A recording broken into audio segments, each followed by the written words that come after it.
Just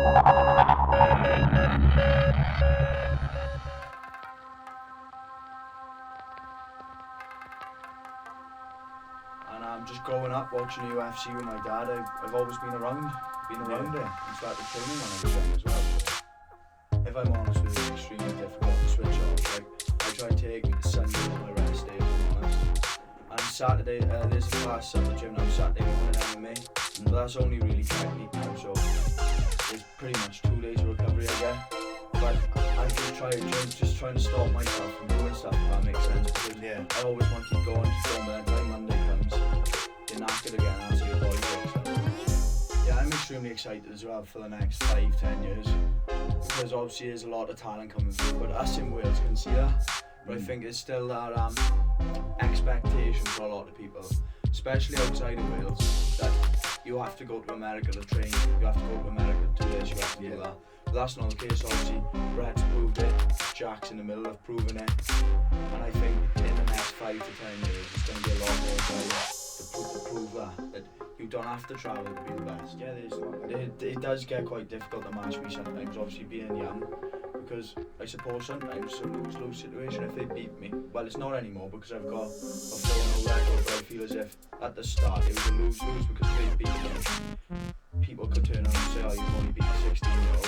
Yeah. And then if they lose, they've lost to a 16-year-old. But I don't think that's the case anymore. I think it does a lot for them if they beat me now because I'm on the right side. So pretty much it's always been, it's going to sound a bit cliche, but I've always looked up to like the best fighters, but not only the best fighters, also like the dogs. Yeah. Who's like perhaps not as technical, but they'll fight anyone. For instance, like the Diaz brothers, I've always loved them. Then, like I said, I've always liked the GOATs. I've always liked GSP, Anderson Silva, John Jones. But at the minute, obviously, I know he's retired, but Khabib as well. But overall, my favourite fighter is definitely Jack Shore. Just let the people know that. Yeah, that's the one. Now these YouTube boxers have come along. Yeah, it brings eyes to the sport, but it's bringing eyes to YouTube boxing. I think it's taking the light away from the real boxers.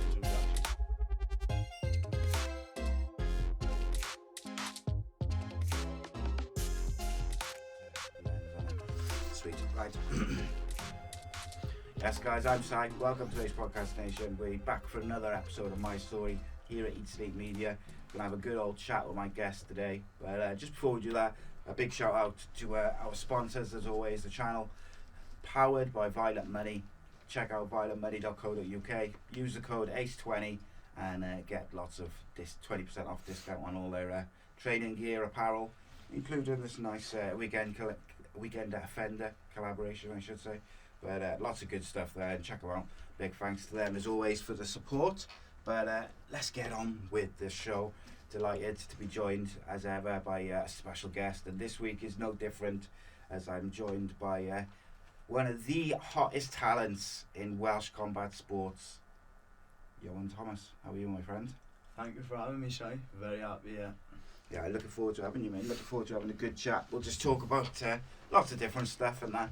But you're a busy boy. Like, obviously, friends on Facebook and that, so I see like a lot of the stuff you do, and it's just like constant trips abroad, travels, fights. You got a fight coming up as well. It's insanity. Busy boy, aren't you? Well, some people say I got no life, which I haven't really. Just training, working, and training. That's it. Yeah, it's worst things though, isn't it? Like, you know, it's you've got something to focus on, something to be excited about. I wouldn't have it no other way, if I'm honest. Yeah. And like you've already been, I seen you went. Where was that tournament the other month? That was in the Middle East somewhere, wasn't it, or something?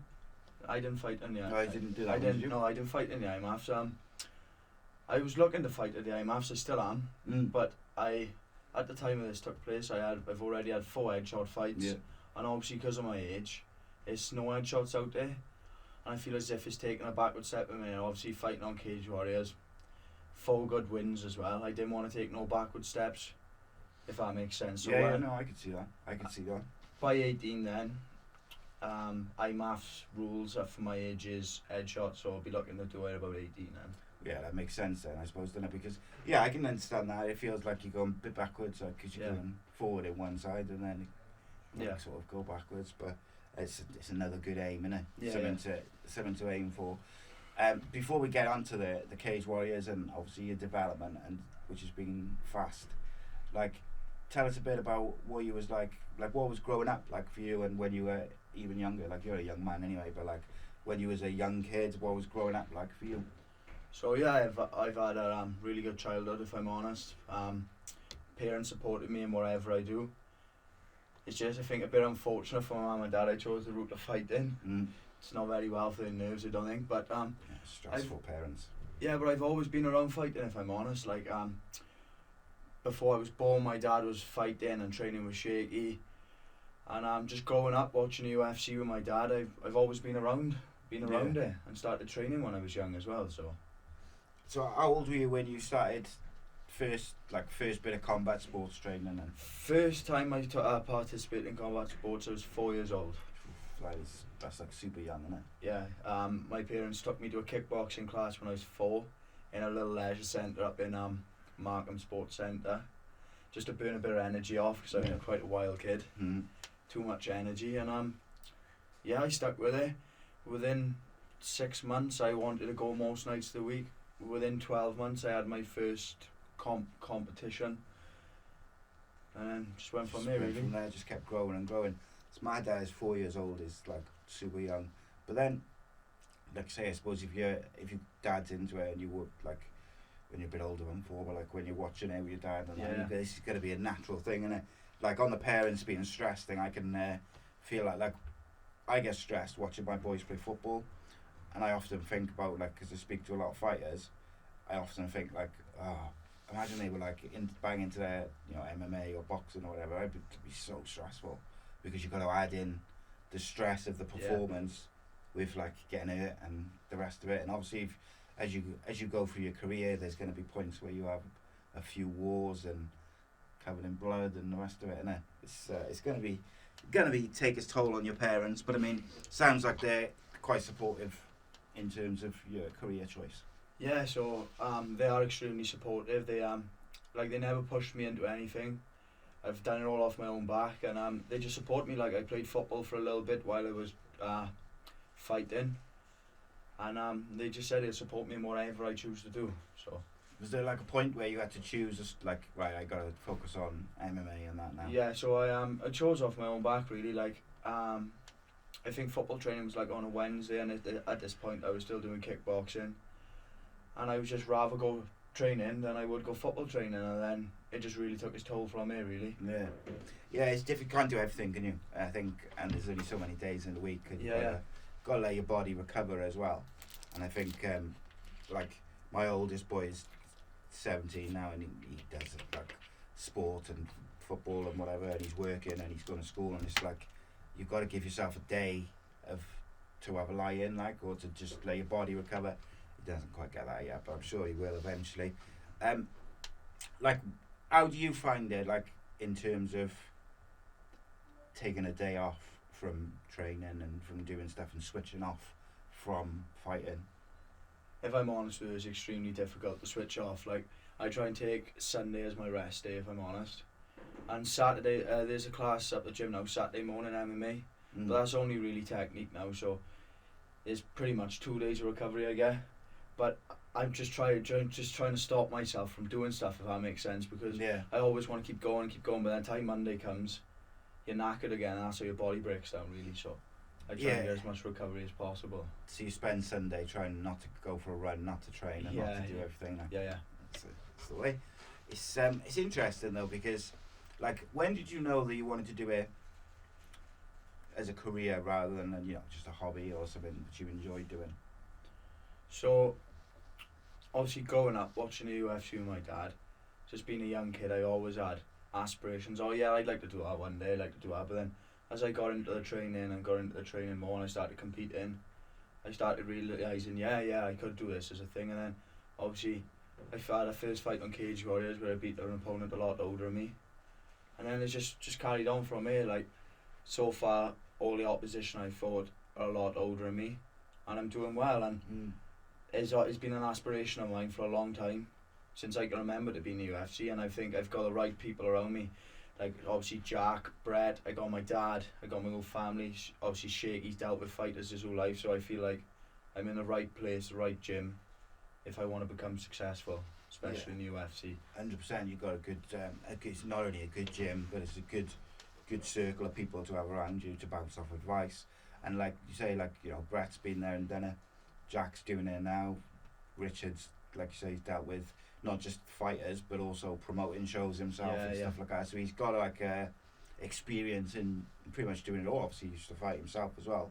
So like, you couldn't ask for much more in terms of the knowledge that you can pull from, isn't it?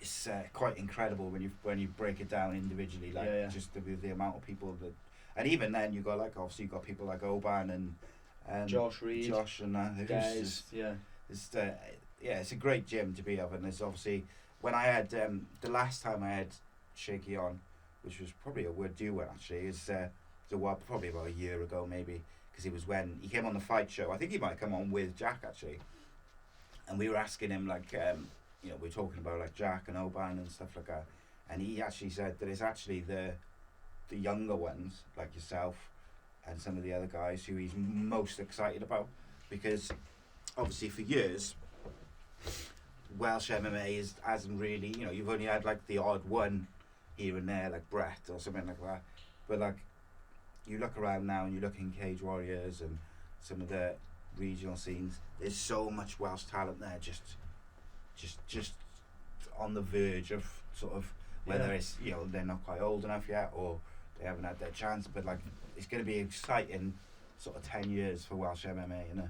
Yeah, I'm extremely excited as well for the next 5-10 years, because obviously there's a lot of talent coming through, but us in Wales can see that, but I think it's still that expectation for a lot of people, especially outside of Wales, that you have to go to America to train, you have to go to America to do this, you have to do that.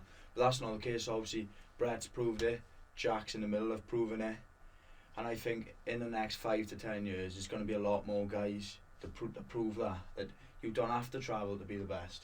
You know, like even Leon Edwards. Yeah, you know, Leon Edwards is a really good example. Yeah, current welterweight champion, and I think there's a couple of Welsh. Obviously, Corey McKenna's out in America training, and Mason Jones and that, and obviously, it's what's best for individual fighters. I get that, but like for me as a Welshman, if we can keep producing top level fighters, I'm happy if they're coming from Wales. You know what I mean? Like whether it's from Shaky's gym or whether it's from the Matt Academy or wherever else. Like I want to see those gyms thriving and really pushing on. And the talent pool's like unreal at the moment in Wales. It's exciting to be a fan of for me, and just watching and getting the opportunity to speak to some of the fighters and stuff.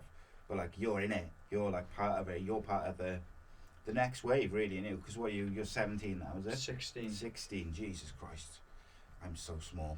Nah, it's but like, you're like, really are, like, you must be so excited about the next few years.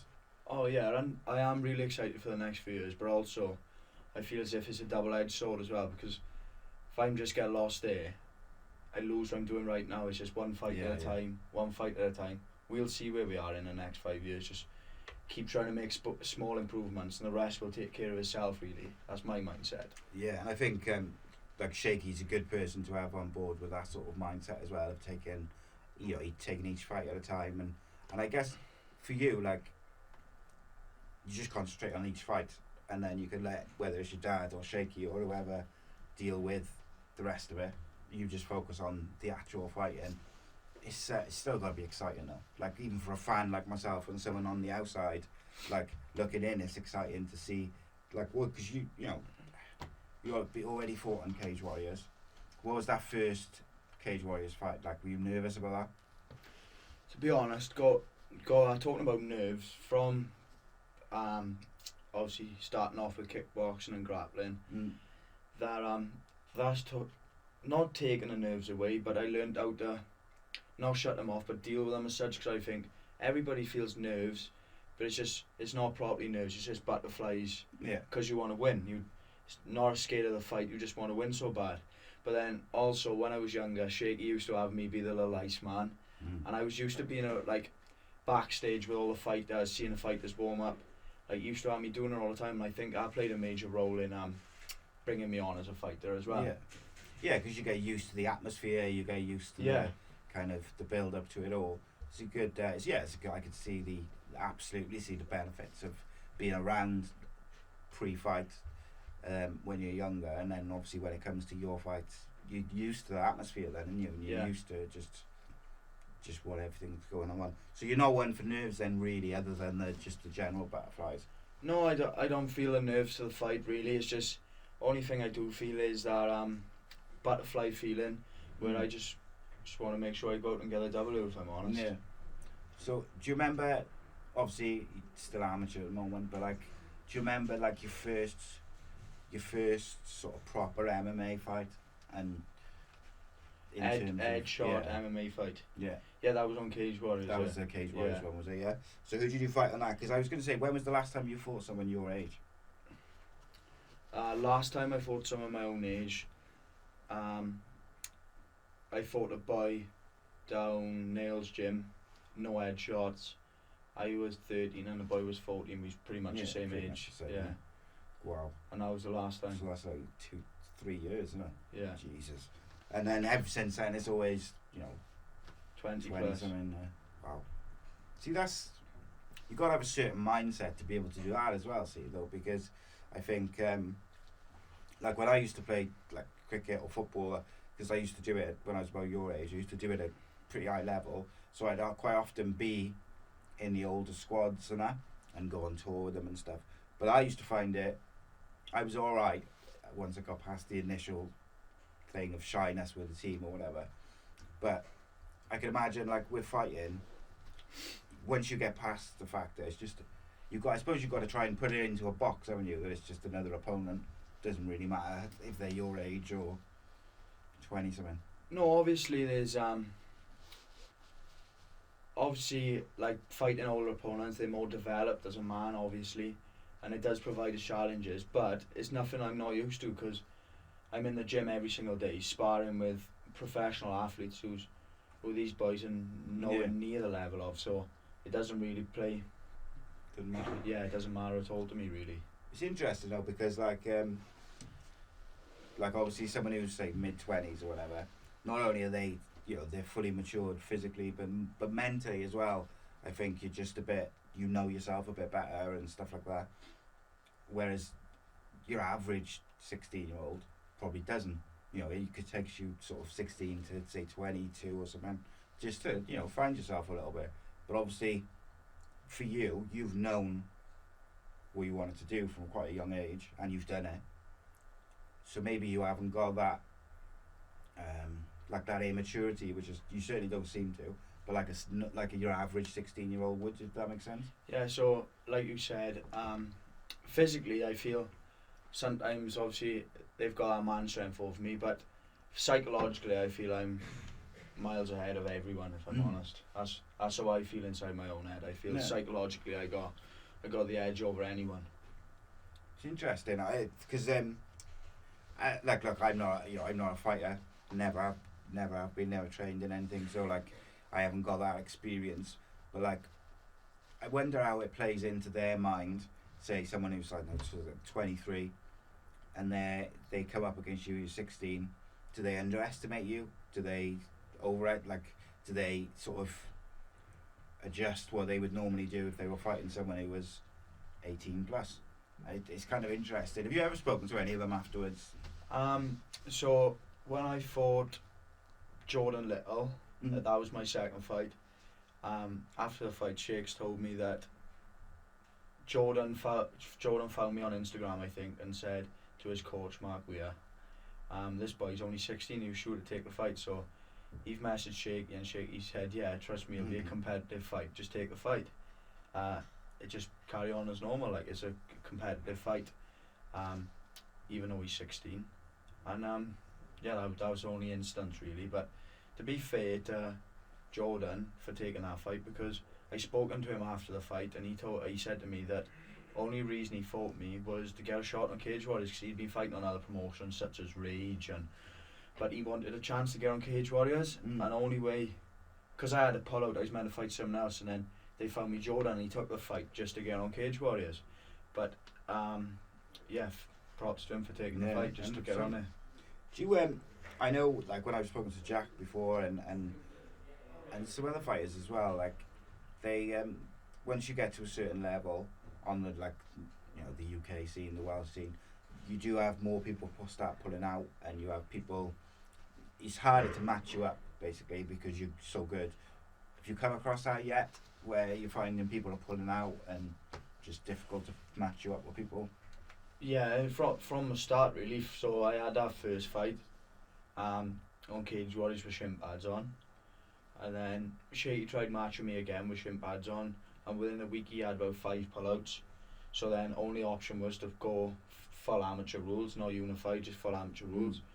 And yeah, it does get quite difficult to match me sometimes, obviously being young, because I suppose sometimes it's a lose-lose situation if they beat me. Well, it's not anymore because I've got a 4-0 record, but I feel as if at the start it was a lose-lose, because if they beat me, people could turn around and say, oh, you've only beat a 16-year-old. Yeah. And then if they lose, they've lost to a 16-year-old, but I don't think that's the case anymore. I think it does a lot for them if they beat me now, because I'm on the rise at the minute. So yeah, you've built that reputation now, and people know about you. So as I think it's a lot different now.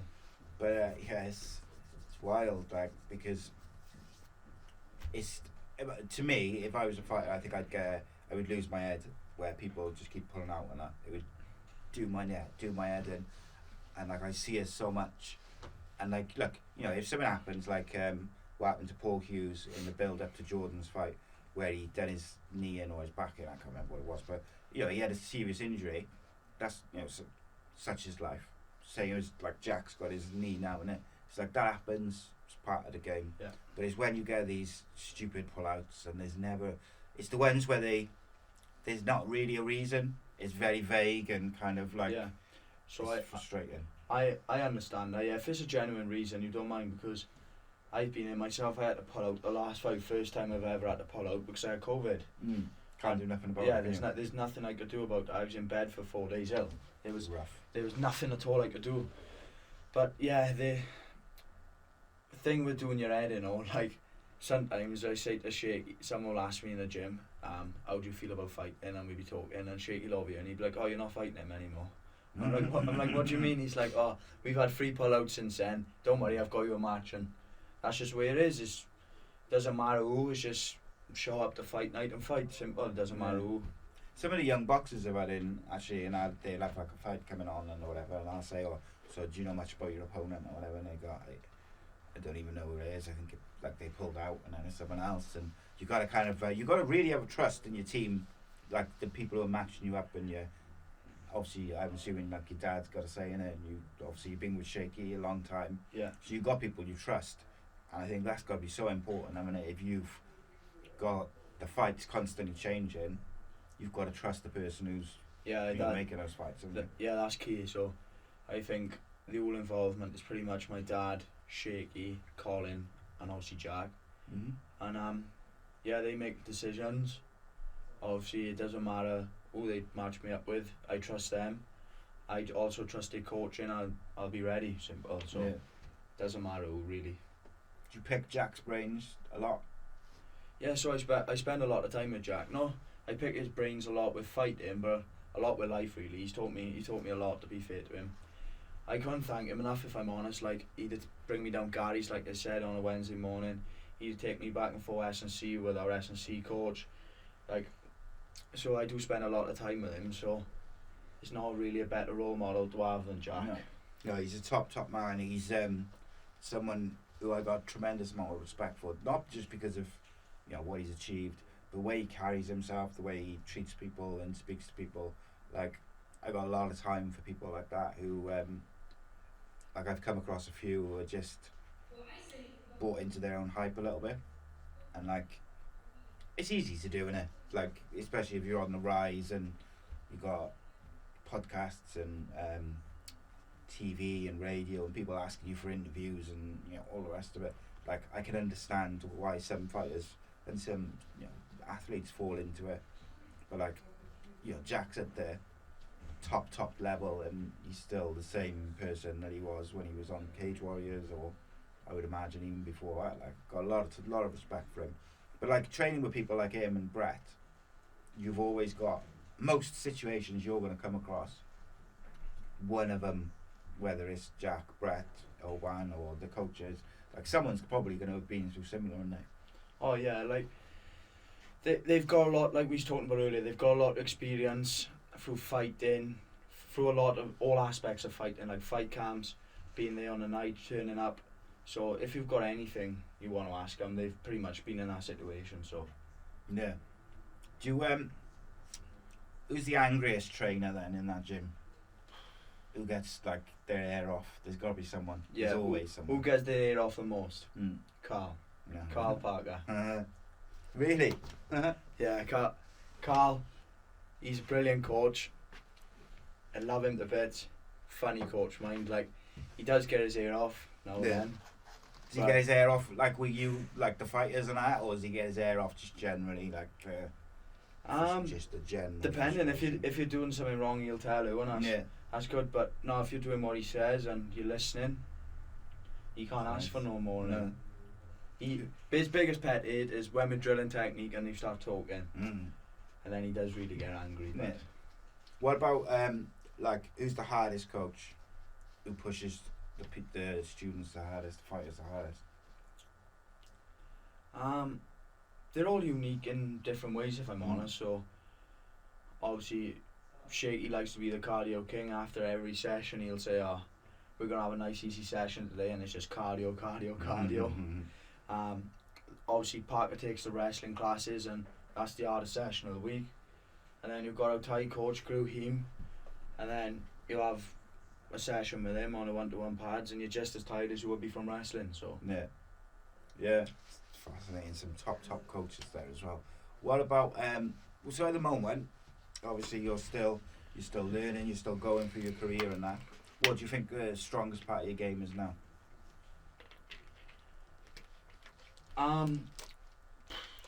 I think just MMA as a whole, if I'm honest, because I'm decent at striking, grappling and wrestling, but I think I'm better when I can add them all together. Like, when I can put it all together, that's when I think Jack's similar to that as well. Like, you watch him strike, you watch him wrestle, you watch him grapple, he's brilliant everywhere. But then when you spar with him, just stand up, he's good, but then when he can add the takedowns and he can wrestle, he can grapple, it's just an all different game. So just blend it all together. Yeah, I think that's what MMA is now. It's an art by himself now, isn't it? So you learn it all, and that's what you've got to be best at. Yeah, like even like even in the time Jack's been in the UFC, was it like 3 years now? I think maybe even 4. I'm not sure, but like a few years, isn't it? Say, like even in that time, the level in the UFC has changed. Level in MMA generally has changed. Like, you look at the Cage Warriors cards which are being put on. There's no easy fights. There's no sort of weak couple of fights at the start of the card, and then like the main and the co-main are the kind of big things. All the fighters are good at everything, and then you obviously have the elite ones who kind of push on. It's gonna make it. It's gonna make the highest level even higher, innit? And then it's gonna make the lower levels even more difficult to get through and get to. So obviously for someone like you, who's trained us since you were 4 and they keep going and you're training with all these people, that's only going to benefit you, innit? Because the level which you train at and the people you train at are always going to get better. So it's always going to, you're always going to improve as long as you want it. Obviously there comes a point with some people where they think they know it all or whatever, but where's your mindset with that sort of thing?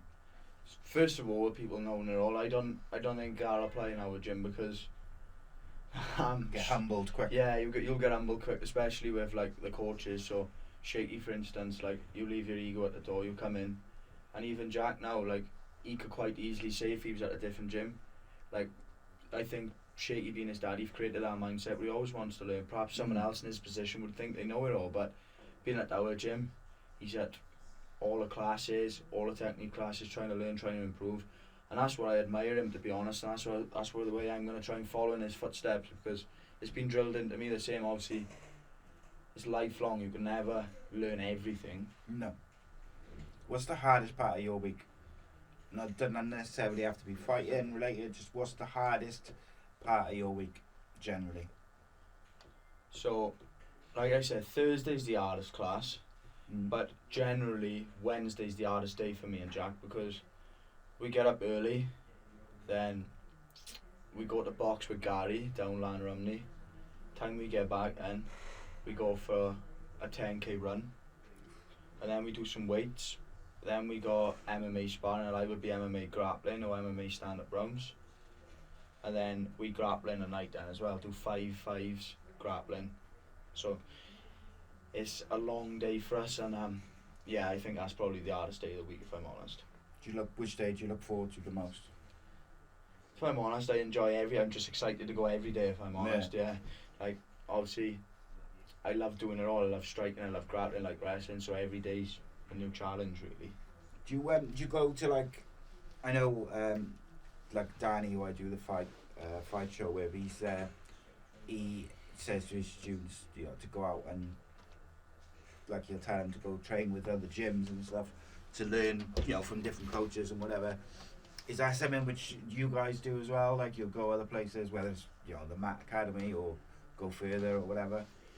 Yeah, so especially if you're away for a week, he'll encourage you to go and do some sparring at other places, but he's also a big believer in, like, pushing you to other areas. So, like, me and Jack's down with Gary, he's over the moon with that. I know Thursday morning he'll have a few boys from Mat Academy and other gyms come up and do some sparring with us, so I think it's just pushing and improving everyone as a team, if I'm honest. Yeah, you can always learn, can't you, from other people, from more experienced, not even, you know, more experienced people. It's just other fighters, so they might train a different way. They might look at things a different way, even like just their fight strategies and things like that. And I know, like I mentioned Danny a minute ago, like he's big on like fight IQ and stuff like that, and being able to adapt as a fighter within the fight without your coach having to say, oh, you need to do this because this has happened. Is that something which you feel you've got now, like a high fight IQ, or do you feel like you're still obviously learning, because you are still, you know, you're still a young man, like? Oh, I'm always going to be learning, even when my career's done with, but yeah, I feel as if I got a high fight IQ, especially for my age, but in general as well. Like, I've been around it my whole life. Obviously, I'm training with top class coaches, top class athletes, and I think being around high fight IQ is naturally going to get better. Yeah, 100%. It's just one of them things, isn't it? I think it comes naturally to you, but obviously you can develop it and you can improve it and stuff like that. So also you can improve it just by yourself at home. Like, obviously, if you're going home and watching fights or watching breakdowns, it all helps, doesn't it? So yeah, and I think watching fights and seeing how other fighters adapt as well is, I'd imagine, is a good way to look at things, because you never know what's going to happen in a fight, do you? It's once that bell goes or buzzer goes or whatever, like, it's just you and your opponent, and sometimes you've got to adapt, sometimes you might have a surprise, you might get clipped or whatever it may be, and you've got to recover. It's so you're 4-0 now. Take me through, like, those fights in general. Have they been long fights, quick fights? No, I've got some rounds in the last 4 fights. So I finished the boy I fought first, Callum Davis. I TKO'd him round 3, and then my second and third fight were both 3-rounders. My last fight was a 3-rounder. I should have finished that fight though. That was my fault. But but looking for the finish next fight, definitely. But last fight I was a little bit disappointed I didn't get the finish. But like Shaky was saying to me, he was saying that amateur, I'd much rather you get the experience in. Yeah. So yeah, the more rounds you can get in as an amateur, the better, really. Yeah, the better. But equally, if you're good, you're going to finish fights as well. So it's like catch-22 almost, isn't it? But what about, like, you got a fight coming up now, and is it start October, isn't it? October 8th, yeah. So what's the opponent at the moment? Question mark? No, I am matched. I don't want to say the boy's name because I'll get it wrong. Don't want to disrespect him. I will get his name wrong. He's from Gloucester Range. Okay. Mark Weirs. I already fought one of their boys. But yeah, good fight. I'm looking forward to it. I'm assuming with the amateurs, there's not much in the way of like footage and stuff like that where you can really have a look at your opponents. So do you have to focus more like on your own game? Well, you can get some footage on them, but especially at amateur, my personal belief is a good test not to look at them, because I don't see why I have to focus on anybody else. I know what I can do. Is pointless worrying about anybody else. I'll go in and just adapt to whatever's coming and just worry about myself, really.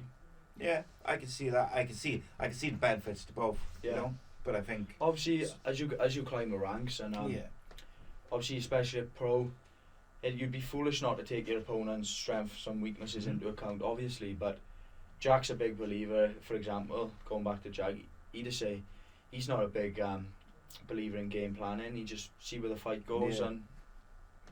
Yeah, I know a few fighters who I've spoken to who say they'll leave the sort of the planning and the stuff to their coaches, and they'll just, you know, the coaches will drill them in what they think they need to be particularly, you know, drilled in or prepared for a particular fight, but they won't necessarily come up with a, you know, like a strategy to end the fight or to defend a certain thing.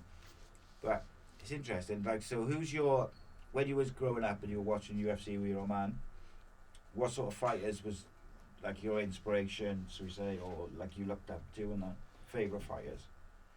Pretty much it's always been, it's going to sound a bit cliche, but I've always looked up to like the best fighters, but not only the best fighters, also like the dogs, who's like perhaps not as technical, but they'll fight anyone. For instance, like the Diaz brothers, I've always loved them. But then, like I said, I've always liked the GOATs. I've always liked GSP, Anderson Silva, John Jones. But at the minute, obviously, I know he's retired, but Khabib as well. But overall, my favourite fighter is definitely Jack Shore. Just let the people know that. Yeah, that's the one. It's so what did you, Nate Diaz obviously finished with the UFC now. What did you make of his performance then last weekend as we record this? Well, I'm just so happy he got the finish, if I'm honest. Yeah, it was a nice way for him to go out. Yeah, so I'm happy he got the finish. Nate's going to be Nate, and I don't know what he's going to do. He's probably not going to fight again, but I think he'll go fight Jake Paul, and then he'll go back to the UFC. I reckon. Although he saying that, he started his own promotion, I think. So Real Fighting or something it's called, isn't it? Something like that. Like, so I maybe he won't go back to the UFC. He did say though in his post-fight interview, like he's going to go and do something else and then come back. But it's quite wild that he's never had a title in the UFC, like in all the time he's been there. But I think things just haven't quite fallen into place for him on that front. And maybe when he was starting to go towards that title shot was when he sort of picked up a loss or a bit of trouble or whatever. Maybe it's a shame though, because I think he'd be quality champion. Oh yeah, and also to think about it, like Leon Edwards just KO'd the champion, and in that 5th round, Diaz almost put him away. I know he lost the majority of the fight. Diaz did, but in that 5th round, he almost put him away, and just to think, like, I know it's sad to see. Like, I wouldn't mind seeing Diaz in like a 10-round fight, because honestly, I think he'd be undefeated. Yeah, he just keeps going. He just keeps going, and it's so hard to knock him out or sub him. It's just be really hard for anyone to beat him. Yeah, 100%. He's interesting. I've always been a fan of Nate. Not so much a fan of Nick for some reason. I don't know why.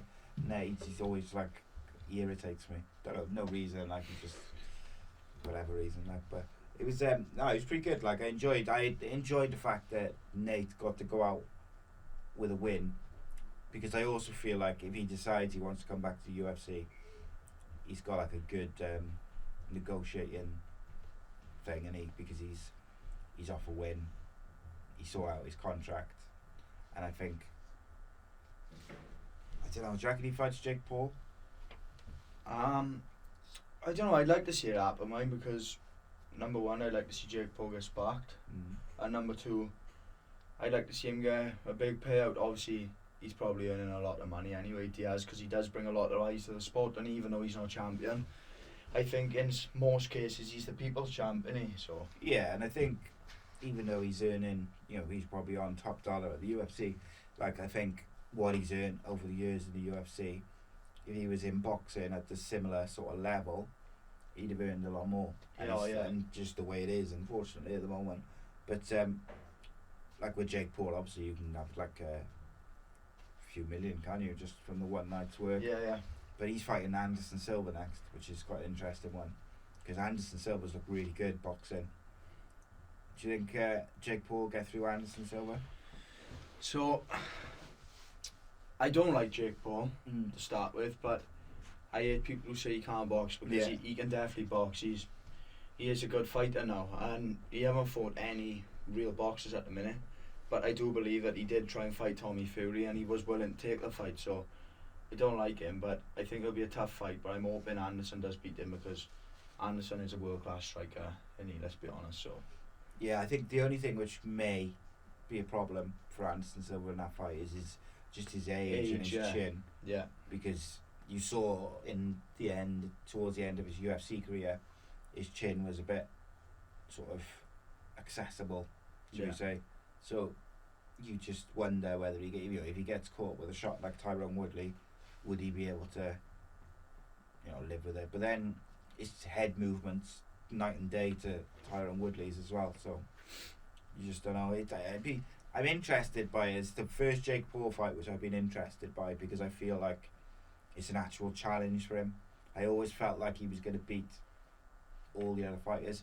Tyron Woodley, maybe, I was like, well, but then I always came back to this with the Tyron Woodley fights, was Tyron Woodley hasn't looked like very good in the UFC for 4 or 5 fights before he left.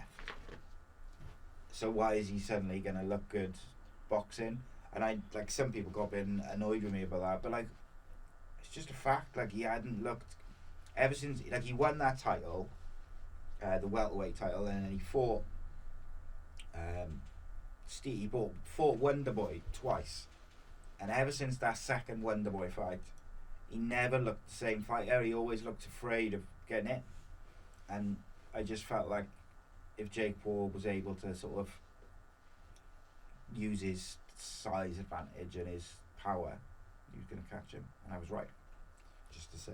I always thought that, if I'm honest, I knew, well, I kind of had a feeling that Jake Paul was going to beat him, but I don't know. I hope Anderson beats him. I think it's a 50-50 fight now. Only reason I think it's a 50-50 fight is because Jake can box, but I think Anderson's a better boxer altogether. But obviously, Jake has youth on his side, doesn't he? So I think there's a lot to be said for that as well.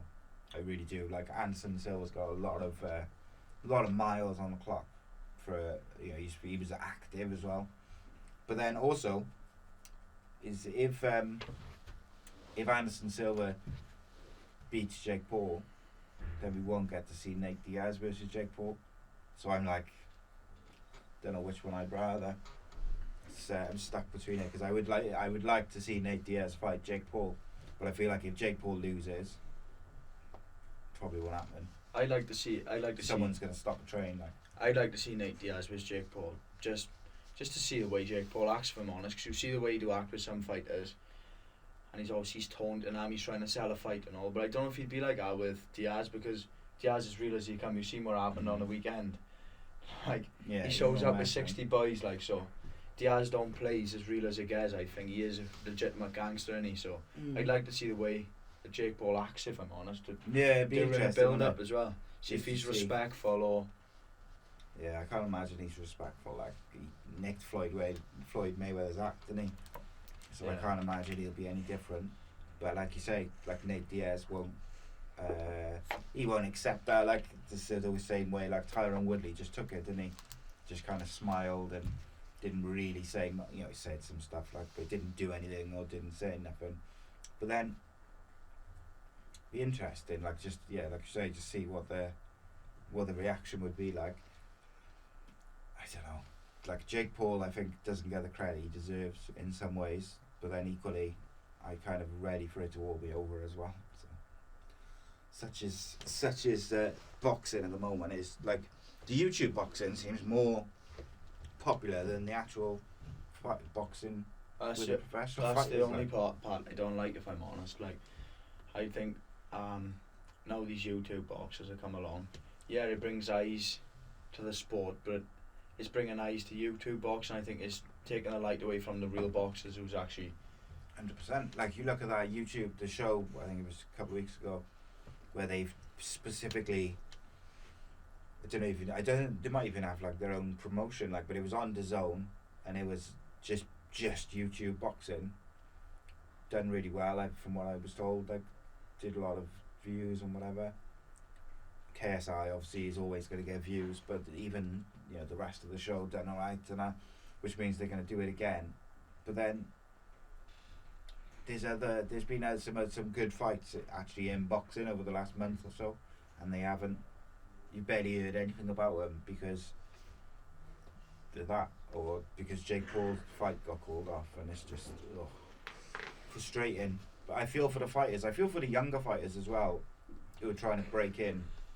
Because if you're a DAZN or whatever, so say you're DAZN, and you've got the choice of putting a KSI fight on, say, or like the best young boxer in the UK who's got unbeaten record and he's really like, he's going to be the next big thing, they're going to pick the KSI fight, and it's like, it shouldn't be that way, but it just is. It's just the way that they look at it. They look at it purely from a financial point of view rather than a future, and it's frustrating. Would you take a Jake Paul fight? I'm not at that stage yet, but maybe once it's all said and done, maybe. Do you reckon you could take him now? In a real fight, definitely. Do you reckon you could beat him a boxer? Not a boxing. People don't give him enough credit though, do they? No, like, he's a decent boxer, isn't he? You gotta respect he is a good boxer. Not boxing. Real fight, I'd smash him all. Yeah, I'd like to see that. Someone will stop the train eventually. I think he would have beat Tommy Fury, mind. Yeah, but Tommy Fury, like, I think he didn't want to fight, if I'm honest. He's sort of lose for Tommy Fury, you know, because yeah, he could make money, but I mean, he's not short of a few quid anyway. Where he's done Love Island and all these different things that he does. Like, I was laughing, like, people think Tommy Fury is making his money now from boxing. He's not, because he's not really fought anyone in boxing. Like, he's nowhere near the level of what's the other Fury? I've forgotten his name. Tyson? No, like the one. There's another one. I can't remember his name. There's like a middle one. Anyway, Fury. Yeah. That's the other box. That's Peter's son. That is. Is it? Yeah. He's a good was a good boxer. Yeah, and it's like those guys, they're, you know, Tyson Fury, these people, they're making their money from boxing. Like Tommy Fury, I don't think is making his money from boxing at the moment, because he's not at that level yet, and he hasn't fought enough. So why people thought like, oh, he's a proper boxer, of course he's going to smash Jake Paul, and I was like, not really. Like, if you watch him in his fight where they fought on the same card, Tommy Fury struggled against it was just, you know, some random guy. I think it was a YouTuber. It might have even been a YouTuber, but like, I don't know. I couldn't envisage a positive outcome for Tommy Fury, because if he beats Jake Paul, everyone just says, oh, you know, he's a YouTuber, isn't it? If he loses, he's the guy that lost to Jake Paul, first boxer to lose to him as well.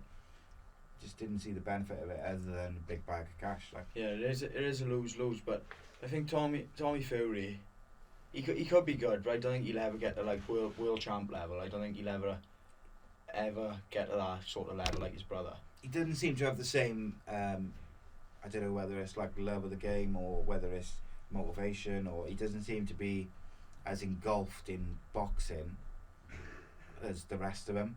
Like, the rest of them kind of live boxing, don't they? And he seems to be, you know, he's already been on all the, like I say, like Love Island and all that shit. And it's just, I don't know, interesting though, like where it'll go in the future. In terms of what about other sports? What other sports do you watch? Like, do you still play football? No, I don't play football at all now. If the football's on, sometimes I sit down and watch it with my old man. Obviously, if the rugby's on, like Wales is playing, I'll obviously watch the rugby. I do enjoy watching rugby, but other than that, boxing, I only mostly, if I'm honest, I don't watch a lot of boxing. I only watch pretty much the big fights, Yeah. and then just watch MMA. Really, that's all I'm really interested in. Interesting. So, what do you think of Paddy the Baddy's rise into the UFC then? I think it's a bit of both, if I'm honest, because like the UFC's building him. I think they're not going to give him anyone he can lose to for the next year or so, if I'm honest. Obviously, he signed that major deal with Barstool. He's a worldwide celeb now, pretty much. Yeah. You see everything he's doing on YouTube and stuff. But if I'm honest, I'm not really into all that. I respect people for their fighting ability. Like, I don't think he's as good of a fighter as what people are gonna buy into. But I do enjoy watching him because he does bring a lot of eyes to the sport, and he's crazy, and let's be honest. But Yeah. I do think if the UFC keep building him, he ain't gonna be found out for another year or so yet. But No, I don't think they'll give him anyone to tax him. Like, but he's a global superstar at the minute. But yeah, he's massive, isn't he? Molly, on the other hand, I think she's really good, if I'm honest. Like, She's a good striker. yeah, she's really good. Striker. But then I do think people underestimate Paddy as well a little bit. Like, I see a lot of the kind of American fans, they were saying, just take him down, and he won't be able to live with it. And I was just thinking, you just clearly haven't watched any of his fights, like, because if anything, he's stronger grappling than he is striking. Like, when he's striking, He's quite wild, isn't he? He's not like, he's quite can get wild. hit. Like, Yeah. he's not sort of tight and clean. Like, there's an opportunity if he comes up against someone who's a real good technical striker. I feel like that might be what his undoing is eventually, whenever that may be. Like, someone who can be quite precise with their striking, as opposed to someone. I think anyone who goes into a war with him, certainly at the age he's at now, from a striking point of view, he'll probably come through it because his cardio's good. He can take a shot, and his wrestling and his grappling's very, very good. But I feel like now, at this moment in time, I just feel like someone very clinical and technical would have a better chance. But it's interesting. Like, and gotta say, like, he is, he's such a sound lad. Like, I've had the pleasure of interviewing him and having him on the podcast a couple of times. Twice now I've had him on, and he's like so just down to earth. Like, he's just like, he is as he is. He is mad as fuck, but he's a nice bloke. Yeah. Like, he's just genuine. He's sound, and he'll do anything for anyone. I quite like what he did after his last fight. Talking about the mental health awareness, obviously, in honour of his friend and all. Yeah, he's a really nice guy, and obviously he's doing a good job. UFC's doing a good job of building him, and I think he's doing a good job of bringing eyes to the sport, isn't he? So yeah, he done a YouTube video yesterday, I think it was, of him grappling 10 Marines. yeah, I just watched this morning. It's quite interesting. He's like, even when his weight's fluctuating in between fights, like, he's still clearly like really fit, like, because he's able to just do stuff like that. Because he was off. I was after they done like a massive. I watched it. Yeah, they did a big circuit, didn't they? Yeah.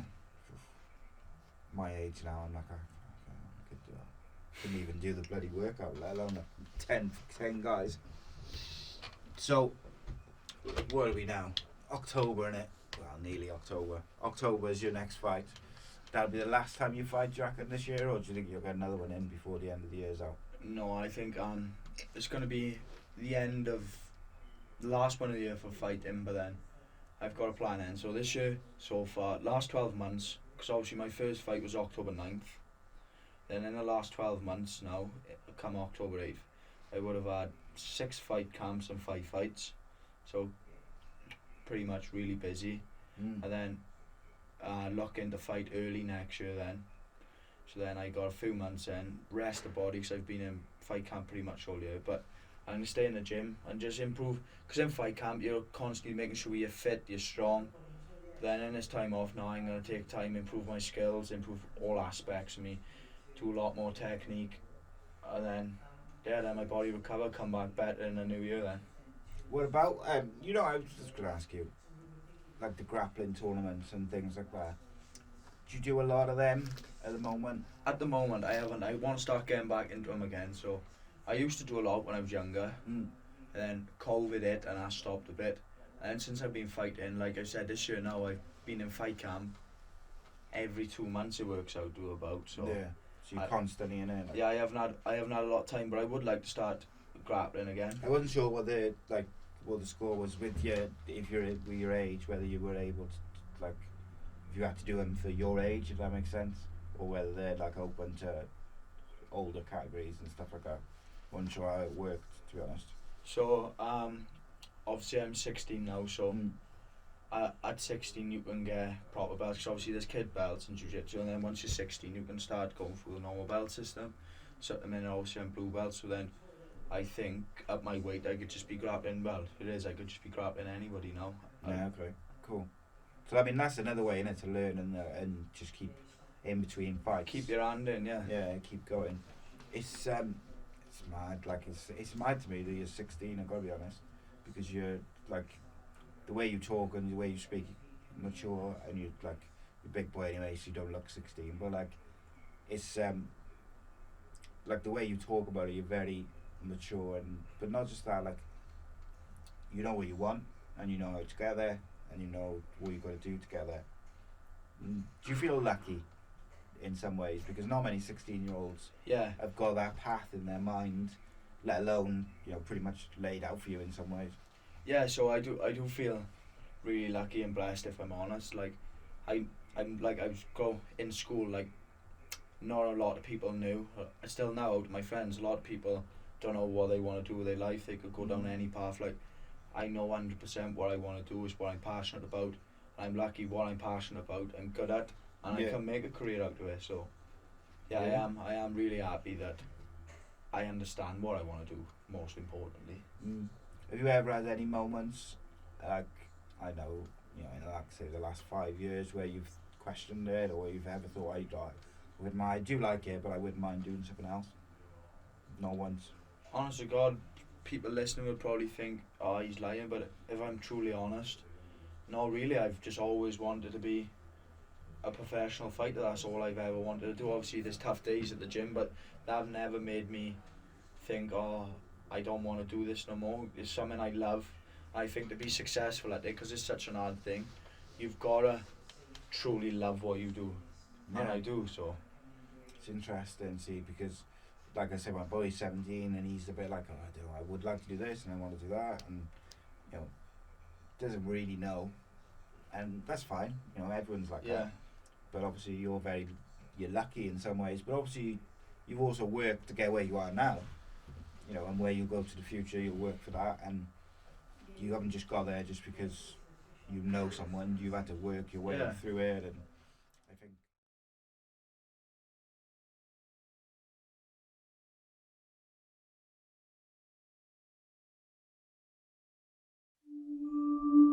think